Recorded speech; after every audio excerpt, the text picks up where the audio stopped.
Bismillahirrahmanirrahim. Assalamualaikum warahmatullahi wabarakatuh. Waalaikumsalam warahmatullahi wabarakatuh. Alhamdulillahilladzi arsala rasulahu bil huda wa dinil haqq liyudhhirahu 'ala dini kullihi wa kafa billahi syahida. Asyhadu an la ilaha illallah wahdahu la syarikalah wa asyhadu anna Muhammadan abduhu wa rasuluhu la nabiyya ba'dah. Alhamdulillah kita berjumpa lagi di podcast kita. Di episode kesekian kita akan membahas berbagai formula kehidupan bersama dengan guru kita Pak Profesor Samsuri. Oke, selamat siang Pak. Kita akan pada kali ini kita akan membahas sebuah materi yang sangat menarik, itu yaitu sebuah formula yang disebut dengan master. Nah, formula ini untuk apa kegunaannya? Ya, kegunaannya bagaimana caranya kita itu menjadi seorang master. Apa itu master dan kenapa kita membahas tentang master? Mungkin kita akan lebih jauh, akan banyak berdiskusi dengan Pak Prof. Mudah-mudahan akan memberikan manfaat bagi kita semua. Oke, mungkin pertanyaan pertama, kenapa kita membahas tentang master, Pak Prof?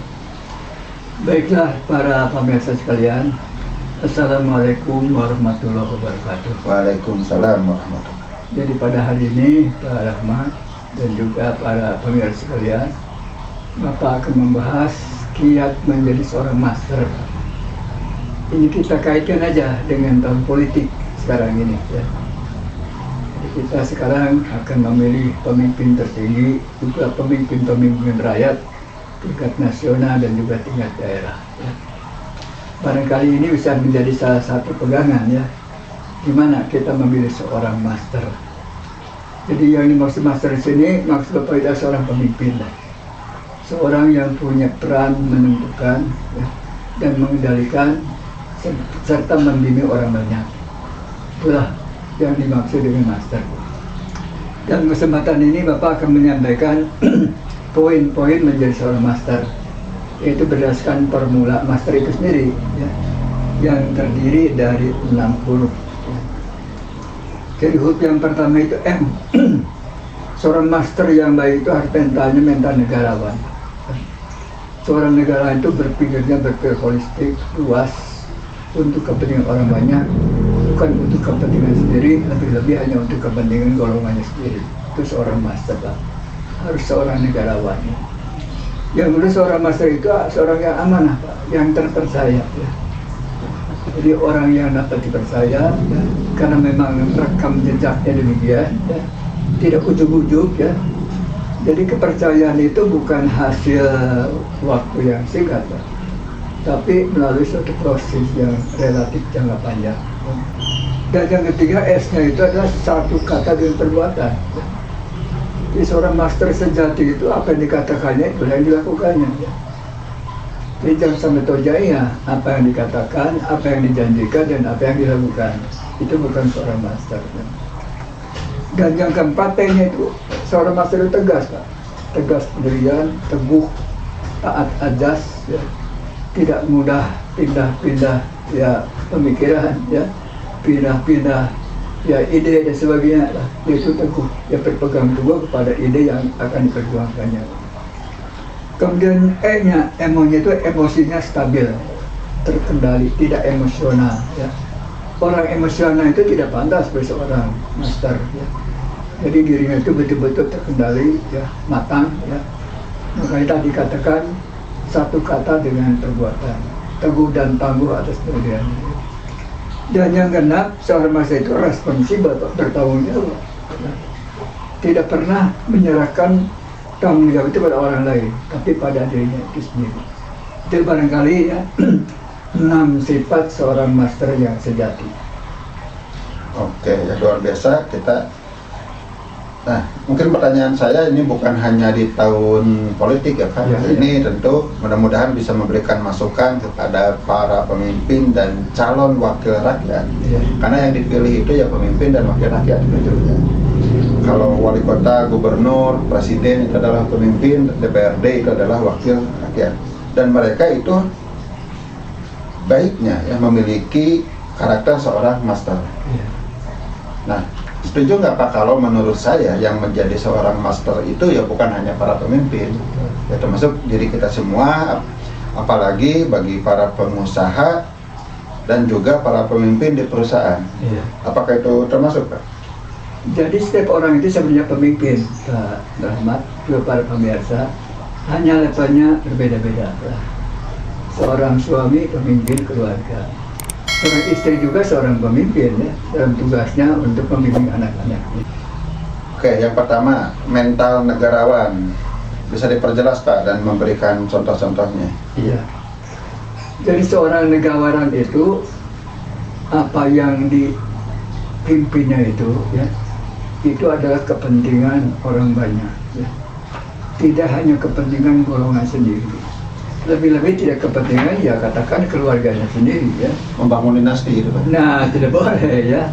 Jadi seorang negarawan itu berpikirnya itu holistik ya.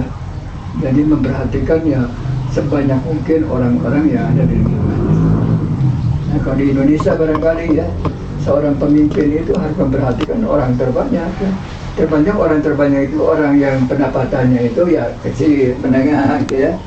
Jadi tidak hanya memperhatikan golongan orang-orang yang di atas saja ya. Itu seorang negarawan. Seorang negarawan itu adalah objektif ya.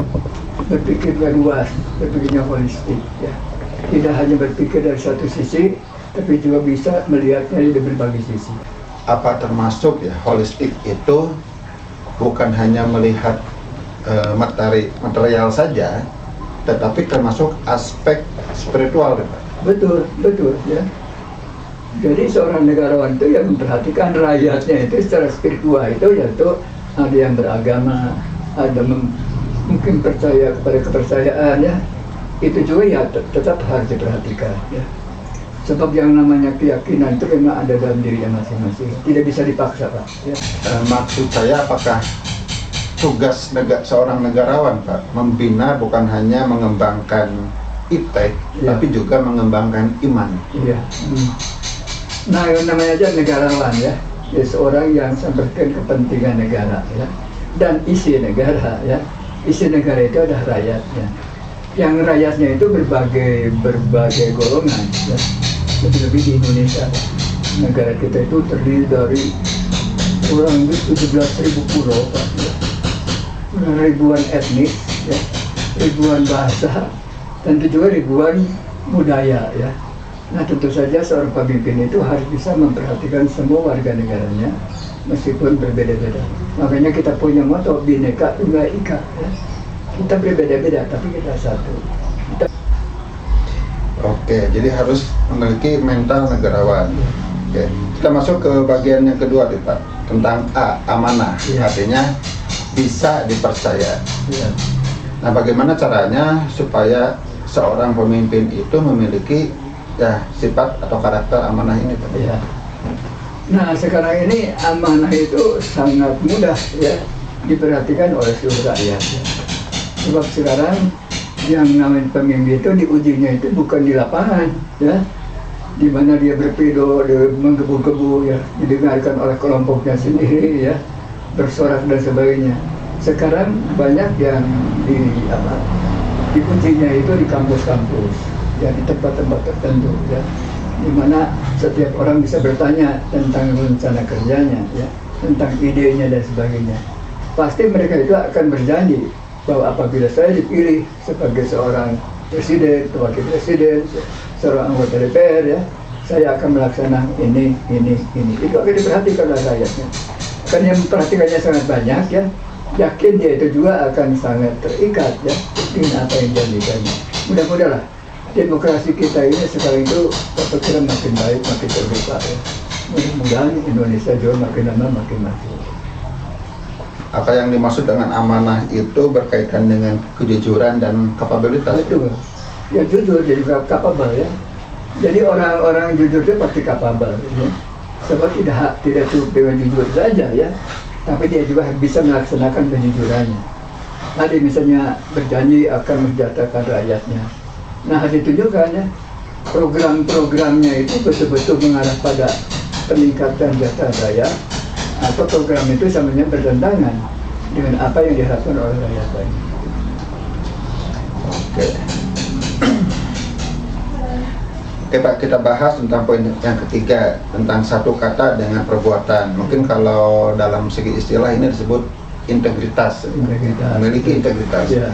Jadi seorang pemimpin itu harus memiliki integritas. Bagaimana nih Pak caranya supaya memiliki integritas? Ya. Yang pertama, orang integritas itu adalah orang yang punya keimanan yang kuat. Ya. Sebab orang yang beriman itu tahu ya, di mana dan kapan saja dia akan dilihat oleh Tuhan yang Maha Kuasa. Ya. Dia tidak hanya takut oleh orang-orang ya, yang disaksikan misalnya orang banyak ya. Ya betul-betul akan terkendali Pak ya. Sebab memang diketahui oleh orang banyak ya. Bahkan dimulai dengan pertanyaan-pertanyaan dan harapan-harapan dari orang banyak, dan dia menyatakannya di hadapan orang banyak ya. Bapak yakin mereka itu akan sangat terikat Pak, ya. Akan berbeda dengan masa-masa yang lalu. Seringkali yang nama kampanye itu di lapangan ya. Kalau di lapangan itu kan yang hadir itu adalah kelompoknya sendiri ya.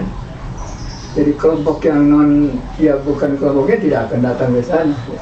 Tapi sekarang ini kalau diuji di kampus-kampus ya, oleh para guru besar, oleh para mahasiswa ya, para aktivis mahasiswa ya, saya yakin ya, dia itu akan sangat terikat apabila sudah menjadi seorang pemimpin yang nanti dipilih oleh rakyat.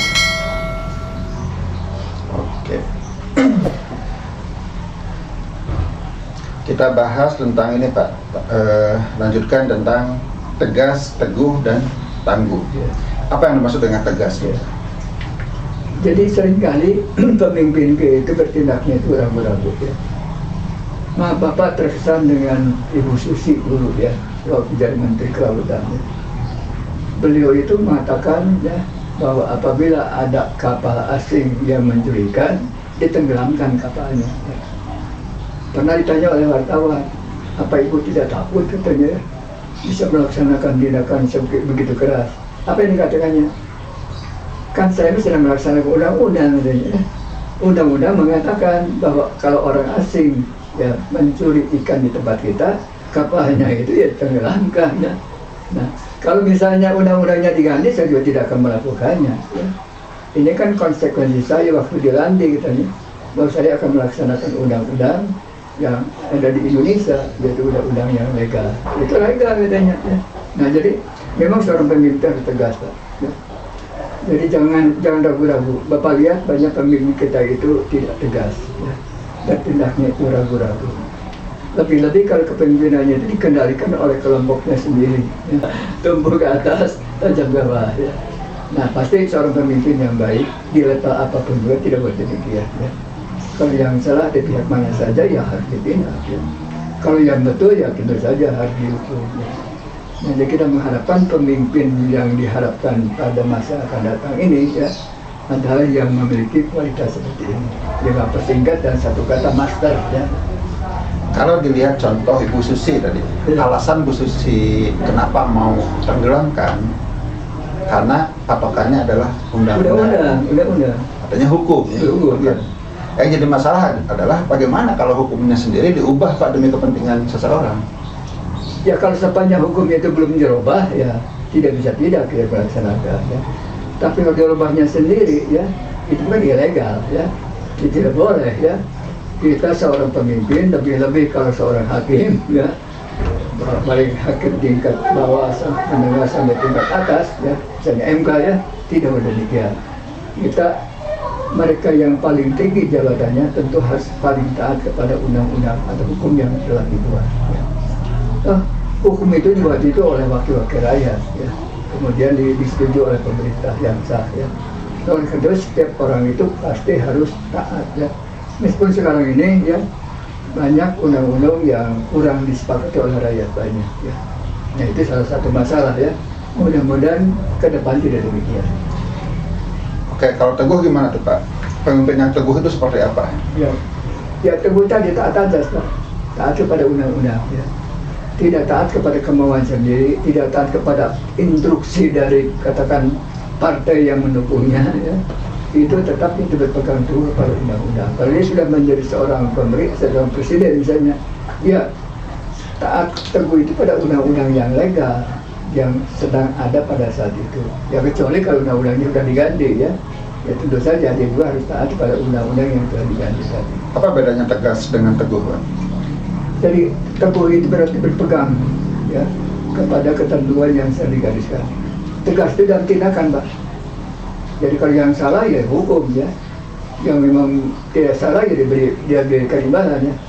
Maaf, Bapak pernah mempelajari manajemen orang Cina, Pak ya. Kenapa orang Cina itu usahanya rata-rata berhasil sukses, Pak? Memang dia itu ketika memimpin itu tegas, Pak. Kalau anak buahnya itu memang berbuat baik, diberikan imbalan ya, berikan bonus gitu ya, dihargai ya. Tapi kalau anak buahnya itu misalnya melanggar aturan, tegas ya, dihukum ya, dipecat gitu ya. Kita kadang-kadang tidak demikian. So, kasihan dan sebagainya, tidak boleh ya. Jadi seorang pemimpin itu memang harus ada toleransi ya. Tapi kalau memang sudah menyimpang dari aturan yang ditentukan ya harus tegas ya. Kita harus tegas memberikan hukuman ya. Nah di Amerika kenapa pendidikannya itu relatif lebih berkualitas dengan di tempat kita? Karena Bapak melihat di sana Pak, kalau ada seorang mahasiswa meminjam buku ke perpustakaan dan tidak mengembalikan itu dipenalti Pak ya. Jadi itu sampai diblokir, tidak boleh meminjam kepada perpustakaan dimanapun juga di seluruh negara bagian di Amerika. Itu tegas Pak ya. Kemudian yang kedua ya, Bapak juga pernah melihat di Amerika itu kalau ada mobil ya berhenti bukan pada tempatnya, enggak banyak cincong Pak, langsung diderek. Diderek ya, punya siapapun juga mobil itu kalau dia itu parkir di tempat yang dilarang itu tidak akan bertanya, tidak akan ribut-ribut dengan pemiliknya, langsung diderek. Nah dengan tegas seperti demikian itu maka sana tertib. Ya. Kita kadang-kadang suka damai gitu ya. Jadi petugas itu ya terlalu baik hati lah ya. Kepada yang melanggar itu ya ditoleransi ya. Dan memang kadang-kadang di dalamnya itu ada transaksi tertentu, itu tidak bagus Pak ya. Mudah-mudahan ke depan tidak demikian. Memang tidak semua Pak, tapi banyak oknum yang seperti itu. Bagaimana dengan tangguh Pak? Kenapa pemimpin itu harus tangguh? Ya tangguh itu harus kuat Pak ya. Jangan epes-mer lah kata Sunda ya. Kalau menghadapi kesulitan sedikit berhenti ya. Mudah menyerah. Nah, mudah menyerah itulah. Itu harus tangguh Pak. Ya. Harus tangguh ya. Jadi sepanjang memang hayati kandung badan ya, kita masih ada kekuatan ya kita berjuang sampai batas, berjalan sampai batas, peribahasa ya. Kemudian berlayar sampai ke pulau. Nah itu orang yang tangguh. Tidak pernah terhenti karena ada tantangan atau ada tantangan. Memang pemimpin harus demikian. Oke, kita lanjut ke bagian yang kelima Pak. Tentang emosi, emosinya harus stabil. Kenapa Pak seorang pemimpin itu harus memiliki kestabilan emosi? Ya, ya memang di dalam memimpin manusia itu akan dihadapkan pada manusia yang berbeda-beda. Harus bisa mengendalikan diri. Ya. Sebab sekali kalau kita marah itu bukan solusi Pak. Ya. Tapi justru nanti relasi kita dengan anak buah kita itu jadi kurang baik ya. Mungkin di hadapan kita itu seolah-olah dulu Pak. Tapi mungkin hatinya itu dongkol Pak ya. Dia itu mungkin tidak senang ya. Nah itu tidak boleh dikatakan. Jadi pemimpin itu memang harus bijak ya. Kalau menghukum juga harus adil ya. Tapi bukan yang salah itu ditindak Pak. Tidak boleh karena kita ingin orang baik, yang salah dibiarkan jalan ya. Nanti organisasi akan rusak. Kita juga katakan ya. Waktu Pak survei tentang kepemimpinan orang Cina kenapa lebih berhasil dalam bidang bisnis, memang diantaranya tegas ya. Jadi kalau orang itu baik, diperhatikan, diberikan bonus ya. Kalau dia itu melanggar, ditindak. Kalau perlu dipecat ya, tidak ragu-ragu mereka itu. Saya pernah membaca sebuah kutipan Pak dari seorang ahli pengembangan diri, Napoleon Hill. Dia mengatakan kita tidak bisa berpikir akurat selama kita belum bisa mengendalikan emosi. Apa itu ada kaitannya Pak dengan seorang pemimpin? Betul ya. Jadi emosi kita itu harus dikendalikan ya. Itu mudah marah, mudah mencela, mudah mengumpat dan menyalahkan orang lain ya. Lebih baik evaluasi diri lah. Kenapa kok mereka itu misalnya tidak rajin ya? Jangan-jangan karena kita sendiri tidak rajin ya. Kenapa kerja mereka kurang baik? Mungkin kita juga sama kurang baik ya. Jadi kalau pemimpin itu harus memberikan contoh yang baik ya. Katanya misalnya minta supaya rapat datang tepat pada waktunya. Dia sendiri suka telat. Nah itu rusak gitu Pak ya. Rusak ya. Bapak pernah jadi wakil ketua Kadin Jawa Barat Pak ya. Bagian pendidikan. Kerjasama dengan Hama Masuk, Tuan Surosudo ya. Itu programnya itu mengirimkan calon-calon trainee di Jepang ya, selama 2 tahun ya. Dia itu kalau rapat diundang jam 10 Pak, setengah 10 sudah datang ya. Orang-orang kita kadang-kadang rapat jam 10 datangnya itu setengah 11 itu ya. Tapi sejak berhubungan dengan Pak Surosudo, itu teman-teman Bapak itu di kali itu betul-betul disiplin ya. Dia tidak mau kalah oleh orang asing, oleh Pak Surosudo gitu ya. Dan jadi memang kita itu harus memberikan teladan yang baik ya. Terutama yang namanya pemimpin ya, harus hati-hati ya. Kalau ingin diikuti dengan tulus ikhlas ya, sampai ke dalam hati sanubarinya itu tidak bisa tidak dalam berbagai hal kita menjadi teladan. Ya. Kalau tidak ya nanti nurutnya itu nurut setengah-setengah Pak, tidak sampai ke dalam hati nurani. Oke, kita mungkin karena waktunya sudah sedikit lagi. Ya. Kita bahas yang nomor 6 nih Pak. Responsibel, apa itu Pak responsibel? Bertanggung jawab Pak. Jadi seorang pemimpin yang baik, seorang master yang baik itu harus bertanggung jawab ya. Jadi jangan menyalahkan pada orang lain.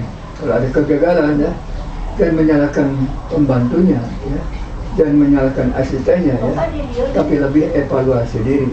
Kenapa kok saya gagal? Nah, jadi kegagalan itu jangan dilimpahkan pada orang lain, tapi harus dikembalikan pada diri. Itu namanya responsibel, bertanggung jawab. Memang kan Allah mengatakan lah makal sabat, lah makta sabat ya. Setiap orang akan memperoleh sesuai dengan amalnya, bukan dengan jabatannya, tapi dengan amalnya.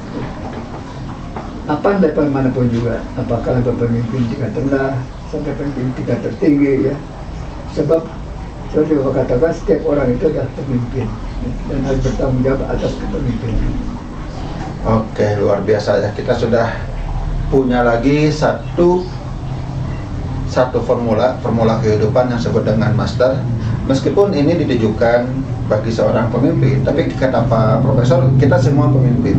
Mudah-mudahan ya, kita semua bisa mengambil manfaat, termasuk saya atau siapapun pemirsa yang menonton video ini.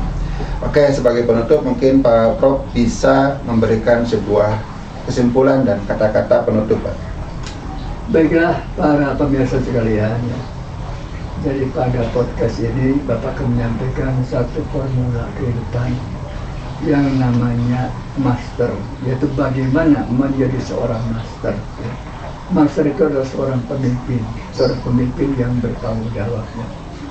Nah, supaya memudahkan ingatan, master itu ada merupakan singkatan dari 6 huruf ya. Yang setiap huruf itu punya makna tersendiri ya. Pikirnya holistik, luas. Dia memimpin bukan untuk kelompok tersendiri, bukan untuk kelompok ya tertentu ya, tapi memimpin untuk seluruh masyarakat yang menjadi tanggung jawabnya. Itu adalah seorang negarawan. Jadi yang diutamakan itu orang lain. Pikirannya, what can I do for ya? Apa yang dapat saya lakukan untuk anak, untuk rakyat saya. Yang kedua sampai itu ya amanah, harus terpercaya. Jadi dilanjutkan ini satu kata dengan perbuatan. Apa yang dikatakannya itu yang dilakukan. Yang sampai berbeda, yang dikatakan sangat bagus, yang dilakukan itu tojaknya. Nah, itu bukan seorang master. Meski mungkin di jalan akan ada tantangan. Tapi boleh evaluasi diri ya. Barangkali programnya kurang bagus jadi diperbaiki ya. Tapi bukan berarti kita itu melepas dari program yang telah dibuat, tapi memperbaiki yang kurang baik. Kemudian yang keempat harus tegas.